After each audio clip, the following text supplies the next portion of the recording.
बिस्मिल्लाहिर्रहमानिर्रहीम। अस्सलाम वालेकुम नाज़रीन, मैं हूं महरीन सप्तेम, देख रहे हैं आप मेरा YouTube channel.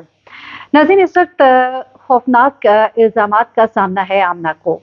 Lahore delivery boy जो है उसके साथ जो हुआ, मैं कहती हूँ उसे बहुत हम कंडेम करते हैं और हरगिज़ ऐसा नहीं होना चाहिए था। मैं जब बात करती हूँ तो मुझे बात दोनों साइड की करनी होती है, तो यकीन मानिए दिल पर हाथ पड़ता है जब मैं सोचती हूँ कि उसके घर वाले जो हैं उन पर क्या गुजरती होगी। जाहिर सी बात है, लड़के से गलती हुई तो लड़की से भी गलती हुई, और गलती कोई छोटी गलती नहीं थी। एक तरफ एक शादीशुदा औरत थी 3 बच्चों वाली, और एक तरफ ये लड़का था जिसका निकाह हो चुका था। ऐसे में ये सब कुछ गलत था। आप लोग मुझसे सवाल करते हैं, महरीन आपके पास क्या सबूत है, आपके पास क्या सबूत है, आप ये बातें कैसे कर सकती हैं? तो मैं इसकी ज़्यादा डिटेल में तो नहीं जाऊँगी, लेकिन आपको एक मैं वीडियो सुनवा सकती हूँ ज़रूर, कि जिससे आप अंदाज़ा लगाइएगा। क्योंकि देखिए, हम लोग कर रहे हैं क्राइम रिपोर्टिंग, और क्राइम रिपोर्टिंग में फिर हमें सच जो है आपके सामने लाना होता है। इस वक़्त सारी दुनिया इस पे बात कर रही है। मैं आपको इस वाक़े का जो मैं कहना चाहिए कि इसका भाई है, और उसने कुछ चीज़ें मज़ीद बताई हैं। इससे पहले उसने कुछ चीज़ें बताई थी, लेकिन अब उसने कुछ बहुत ही खुल के बातें बताई हैं। उसके मुताबिक तो इस तमाम तर गुनाह में इसका भाई जो है, यानी कि फ़रहान का भाई जो है, वो उसकी मौजूदगी में मुलाकातें होती थी। वो किस तरह से होती थी, वो आप उसी की ज़ुबानी सुनिएगा कि किस तरह से फ़रहान का भाई भी घर पे होता था, तब ये डिलीवरी बॉय इनके घर आता था। इनके घर के ड्राइंग रूम में ये लोग चाय पीते थे दोस्तों के साथ, और किस तरह से वो ऊपर उसके कमरे में चला जाता था। ये तमाम चीज़ें जो है उसने बड़ी डिटेल के साथ बताई हैं, और ये चीज़ें मैं आपको इधर बताऊँगी। लेकिन उससे पहले मैं आपको एक बयान सुनाना चाहती हूँ, क्योंकि मुझे बहुत सारे सवालात आए। लोगों ने कहा कि जी, ये आप कैसे कह सकती हैं कि ये लड़की जो है ये बिल्कुल ठीक थी। देखिए, मैं कोई नहीं होती उसको अच्छा-बुरा कहने वाली, सही-गलत कहने वाली, लेकिन सबूत जो है, मैं सबूत के बगैर बात नहीं करती, और सबूत ये है जो आप सुन लीजिए उन्हीं इंस्पेक्टर की ज़ुबानी, जो इन्वेस्टिगेशन ऑफिसर है, उन्होंने क्या कहा है इस लड़की के बारे में, उन सबूतों के बारे में, इनफैक्ट उन सबूतों के बारे में क्या कहा है, वो ज़रा सुनिएगा। उसके बाद फिर मैं आपको वो दोस्तों ने जो इंकशाफात किए हैं पुलिस के सामने, और भाई ने जो बातें कुछ बताई हैं, वो बड़े खौफनाक इल्ज़ामात लड़की पे लगाए हैं, वो मैं आपको बताती हूँ। चल रहा है, हम एक बात कंफर्टेबल जोन में है, कोई जबरदस्ती इससे वीडियोस बता रही हैं जो हमारे पास एविडेंस है, उनसे पता चल रहा है, हम एक बात कंफर्टेबल जोन में है, कोई जबरदस्ती इससे कॉल नहीं करवाई जा रही। और जो सबसे अहम बात है कि आज से 1 साल 1.5 साल पहले जो है मुज़्ज़म फरहान ने अपनी बीवी आमना का नाक भी तोड़ा था। तो वो एक माहौल, तनाव का माहौल तो था। बीवी जो है अपने हस्बैंड के साथ कंफर्टेबल नहीं, तो वो वीडियो हमारे पास मौजूद है जिसमें बड़ी कंफर्टेबल जोन में बात हो रही है, बड़ी हंस-हंस के बात हो रही है, वो कोई जबरदस्ती की कॉल नहीं है।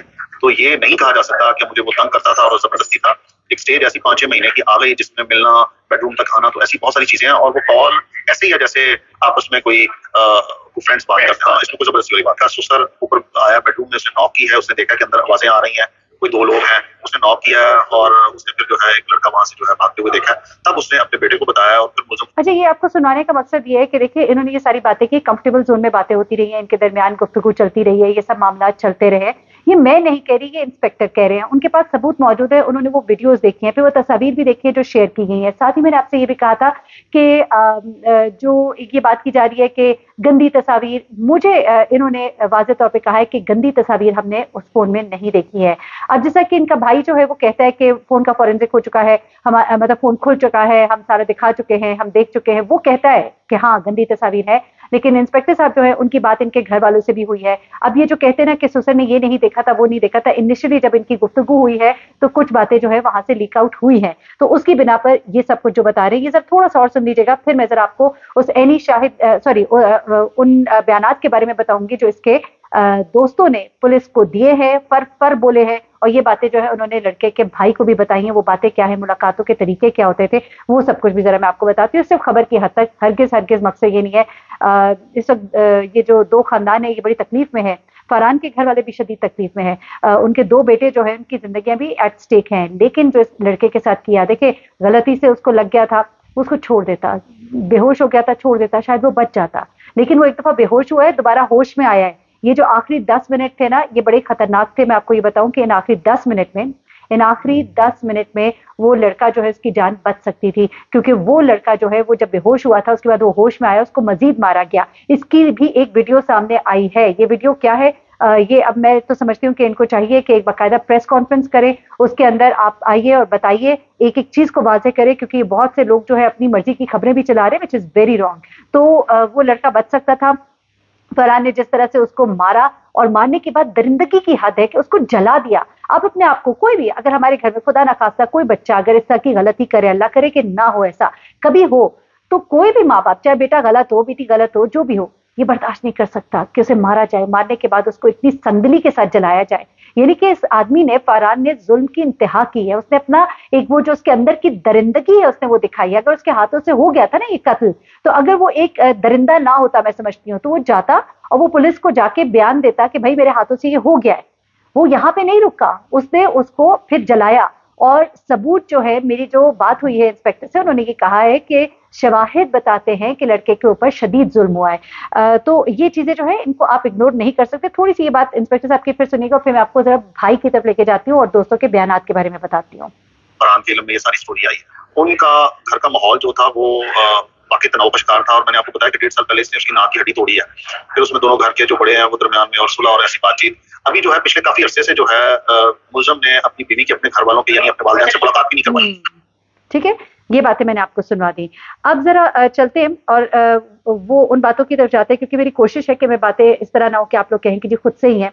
ये बातें जो है ये सामने आ रही हैं, ये बातें इस वक्त वो हैं जो कि सबूतों के साथ मौजूद है। अब जरा सुनिएगा कि इस लड़के के भाई, रईस के भाई ने वो चीजें बताई हैं जो रईस के दोस्तों ने पुलिस को बताई हैं और इनको बताई हैं। ये चीजें क्या है और मुलाकातों के क्या तरीके होते थे और देवर का क्या मामला है, ये सब कुछ जरा मैं आपको बताती हूँ। तो ये जरा सुनिएगा। इस तरह हमारे सामने आया कि ये सारी चीजें जो आपको बताता जाऊंगा, ये सारी चीजें रईस के दोस्तों ने बताई हमें। अच्छा, रईस के दोस्तों ने बताई, जिनके साथ शेयर की, क्योंकि हमारा बच्चा था, हमारी बड़ी इज्जत करता था। शायद डर के मारे उसने हमारे साथ इस तरह की बातें शेयर ना की, लेकिन उसका भी एक रीजन था, वो भी मैं आपको आगे चल के बताऊंगा। ये मामला इस तरह हुआ कि इस लड़की की 5 से 7 माह से ना उसके साथ रिलेशन दोस्ती थी। वो कुछ होता है ना, क्लोज दोस्त होता है, जिनके साथ बंदा कोई बातें शेयर कर लेता है, वो दोस्त थे वो, क्योंकि उनको सारी इन्फॉर्मेशन होती थी, बैठ के चैटिंग होनी। ठीक है, और ये मैं आपको सारी बातें बताता हूँ। ये 5-7 माह पहले, 6-7 माह पहले इनकी रिलेशन हुई, दोस्ती हुई। ये फरहान रईस के ऐसे दोस्त थे जो उसके बहुत करीब होते थे और उन्होंने बताया था कि ये मामलात हुए हैं और ये बात उन्होंने पुलिस को भी बताई है। हुई इनकी इस तरह की दोस्ती हुई कि ये बाहर आना जाना इनका बढ़ गया। कभी जाते थे, हमारे पास अपनी गाड़ी है, हमारे पास भी गाड़ी है। अच्छा, मेरा बाइक लेके जाता था इसको लेके, कभी अल्हम्दुलिल्लाह हमारे पास अपनी गाड़ी है, अपनी बाइकें हैं। तो ये मेरे भाई के साथ कभी गाड़ी में, कभी बाइक पे ये जाती रही है। ठीक है, ये मेरे भाई के साथ ये डेटे मारती रही है, रेस्टोरेंट में ये होटलिंग करती है मेरे भाई के साथ। ठीक है, मेरे भाई के साथ ये गेस्ट हाउस तक गई है। अच्छा, मुझसे लोगों ने ये भी सवाल किए कि भाई इसका मियाँ इतना सख्त है, इतना शक्की था, तो ये किस तरह से बाहर जा सकती थी। तो देखिए, मियाँ सख्त होता है ना, शक्की होता है, वो एक अपनी जगह होता है। जो औरत ने, जिसने गलत काम करना है, तो वो अपने रास्ते निकाल लेती है। जब शौहर घर नहीं होता, जब कोई और घर नहीं होता, तब वो निकल जाती होगी। इसमें ऐसी कौन सी बात है। ये तो नहीं है कि वो मियाँ को बता के निकलती थी। तो ये अब आगे सुनते जाइएगा। ये मैं ये नहीं कह रही कि करती होगी, मैं ये बता रही हूँ जिसके दोस्तों ने बताया। मेरे भाई के साथ ये जूस कॉर्नर तक गई है, बाहर इनके हर तरह के एविडेंस मौजूद हैं। ठीक है, वो एविडेंस जो अभी पुलिस ने रिकवर की है, क्योंकि इस मुलजमा का मोबाइल जो फ्रांसी के लिए भेजा था पुलिस वालों ने, इन्वेस्टिगेट वालों ने, वो फ्रांसी के होके आया। जब वो चीजें आई इनके सामने मुलजमा की, तो वो सारी हक्के बक्के हो गए। मुलजिम जो हक्के बक्के हो गए। बेसिकली वो ये बता रहे हैं कि फोन आया है, खुला है और उसके अंदर से ये चीजें हमने देखी हैं। इनकी चैट्स हैं इस तरह की जिसमें पता लग रहा है कि घूमने भी गए हैं, खाने पीने भी गए हैं, और यही बातें उसके दोस्त भी बता रहे हैं। उन्होंने यही बातें पुलिस को भी बताई हैं। सारे शवाहिद पुलिस के सामने आया, पुलिस को पता चल गया, दूध का दूध और पानी का पानी हो गया कि आया कि इनके झूठ में कितनी सदाकत है। मेरी बात सुने, ताली 2 हाथ से बजती, 1 हाथ से कभी नहीं बजती।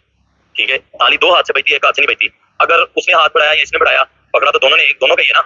ऐसा कर रहा था, अगर तुझे 5-6 माह से ऐसा कर रहा था, तो तुमने अपने घर पे क्यों नहीं बताया, अपनी माँ को नहीं बताया, अपनी बहनों को नहीं बताया, अपनी भाभी को। किस तरह आना जाना था, वो इस तरह आना जाना था क्योंकि वो अपने मियां से खुश नहीं थी। ठीक है, उसने अपने एक इंटरव्यू में बताया है कि मेरा खामन बड़ा सख्त है। ठीक है, जब वो पता चलता था घर पे आ रहा है, मैं और मेरे बच्चे हम लोग सहम जाते थे। अच्छा, ये पॉइंट जो हर कोई उठा रहा है, ये पॉइंट पुलिस ने भी कही, ये पॉइंट ये भी कह रहा है, ये पॉइंट जो है उस लड़की ने खुद अपने मुंह से भी माना है। यहाँ पे सिर्फ एक छोटी सी बात करूंगी। यहाँ पर एक घरेलू जो जिंदगी है उसमें भी बड़ा ख्याल रखने की जरूरत है। जिस तरह से मर्द हज़रात जो है अपनी बीवियों के ऊपर बड़ा एक रोब और सख्ती रखते हैं, और मैं ये नहीं कहती है, जस्टिफाई हरगिज नहीं करती है बात कि औरतों को चाहिए कि वो इस तरह निकल पड़े। बहुत सी औरतें मैंने देखी है कि इस तरह के माहौल में रह के भी अपनी इज्जत को संभाल के रहती हैं और अपने रब को चूंकि वो जवाबदेह है तो बड़ी इज्जत के साथ जिंदगी गुजारती है। किया है वो तो मामूल के मुताबिक अक्सर वहाँ पे जाता था। ठीक है, हम भी उसके साथ 1-2 बार गए, वहाँ पे हमने बैठ के चाय पी, उनके साथ उनको बिठाया, उन्हें चाय पिलाई है। अच्छा, ये बता रहे हैं कि उनके दोस्त जो है रईस के साथ इस लड़की के घर गए और वहां जाते रहते थे, वहां बैठ के चाय पिया करते थे, और उसके बाद क्या होता था, अब जरा ये किस्सा सुनिएगा। तो उसको छोड़ के उस दिन जब उसने कहा कि आप 10 मिनट मेरा वेट करो, मैं पार्सल पकड़ा के आता हूँ। ठीक है, वो उन्होंने जब देखा, उसने कहा कि जब हमने इसको ड्रॉप किया है तो ये ऊपर टेरेस के ऊपर फरहान और अरगमान ये दोनों भाई खड़े हुए थे। ये दोनों भाई टेरेस के ऊपर खड़े थे, हमने इसको ड्रॉप किया, ड्रॉप करके आ गया। मैंने उसको पूछा, मैंने कहा तुम कैसे जानते हो? कहता हम इनसे, ये जो अरगमान है मैं पहले भी इसको मिल चुका हूँ। ठीक है, मैंने कहा कैसे मिल चुके तुम? कहते ये मैं इनके घर जाता था, पहले भी आपको बताया अली भाई की 1-2 बार इनके घर से चाय पी है, तो ये तभी इसके साथ मुलाकात हुई थी अरगमान के साथ। अच्छा, कभी उसने ड्राइंग रूम में बैठ जाना, ये खातून ने अगर देखना घर पे कोई नहीं है तो उसने अपने इसको बेडरूम में ले जाना। ठीक है, ये उधर बैठ जो वो ड्राइंग रूम में बैठे थे, उसने अपने बेडरूम में ले जाना, ये आधा पौना घंटा वहाँ पे भी कहते टाइम इनका स्पेंड होता था। उसके बाद ये लोग आने के बाद हम लोग वहीं से आ जाते थे। मैंने कहा ये सारी चीजें आपने पहले क्यों नहीं हमें बताई? कहते यार ये तो मामूल के मुताबिक है। अब इसका जो हाल जो निकला है, सारा रीजन निकला है, जो CDR में निकला उसमें भी सब कुछ वो चीजें इन्वॉल्व है। उन्होंने जब मेरे भाई को ट्रैप करके घर बुलाया, उसके कनपटी पे पिस्टल रखा है, इसके नाक के ऊपर उन्होंने पिस्टल का बट मारा है, तशद्दुद से मुंह का सूजा हुआ है और नाक की हड्डी यहाँ से ब्लीडिंग हो रही है। आप यकीन माने, जब मैंने अपने भाई को ऐसे अपने हाथों से हॉस्पिटल में ऐसे उठाया ना, तो मैं जानता और मेरा अल्लाह जानता है मेरे भाई की क्या कंडीशन थी। मैं आपको बताता चलूं, आपने फोटो तो सिर्फ देखी है, आपने पता नहीं आपका दिल दिलाया या नहीं दिलाया, लेकिन जिनका वारस था, ठीक है, जो वारस थे, जिन्होंने उसको अपने हाथों से पाला था, हमारे अपने बच्चों को, ठीक है, उनके ऊपर क्या बीती होगी कि मेरे इन्होंने इतना वहशियाना तशद्दुद किया उसके ऊपर। ये देखिए, ये भी बताते हैं और पुलिस की रिपोर्ट में भी ये बात सामने आ चुकी है। और जहाँ तक के ये शख्स बार-बार कहता है कि मैंने 2-3 डंडे मारे थे, तो ये बात तो वाक़ईतन मानने वाली नहीं है कि 2-3 डंडों से उसके साथ ये सब कुछ हुआ, क्योंकि उसके सर की हड्डी भी टूटी हुई थी, आँख अंदर को गई हुई थी, दाँत टूटे हुए थे। तो अल्लाह ताला सबको इस तरह की मौत से बचाए। और इस तरह के वाक़यात जो हैं हमारे लिए एक सबक होते हैं कि खुदा के लिए कभी ऐसे कामों में ना पड़े। लड़कों के लिए एक सबक है, लड़कियों के घरों में जाना, छतों को टापना, घरों में, कमरों में पहुँचना, तो अगर पकड़े गए तो उनके साथ क्या होगा, उनके लिए एक सबक है। और लड़कियों के लिए भी एक सबक है कि देखिए किस कदर उस लड़की की इस वक़्त जगहज़ाही है। अपने बच्चों से वो गई, अपने बच्चों से गई, अपने घर से गई, इज़्ज़त से गई, और इस वक़्त वो किस हाल में बैठी है कि हर कोई आके उसका इंटरव्यू करता है और उस पर बात करता है। मैं सिर्फ़ इतना कहूँगी कि ये चीज़ें जो हैं, ये जो सामने आ रही हैं, सिर्फ़ मैं उस पे ही बात कर रही हूँ। ना कुछ खुद से बना रही हूँ, ना उस पे कोई इल्ज़ाम लगा रही हूँ, लेकिन ये केस है जो कि रिपोर्ट हो रहा है और हम उसको रिपोर्ट करें। अपना बहुत ख्याल रखिएगा, दुआ में याद रखिएगा। अल्लाह हाफ़िज़।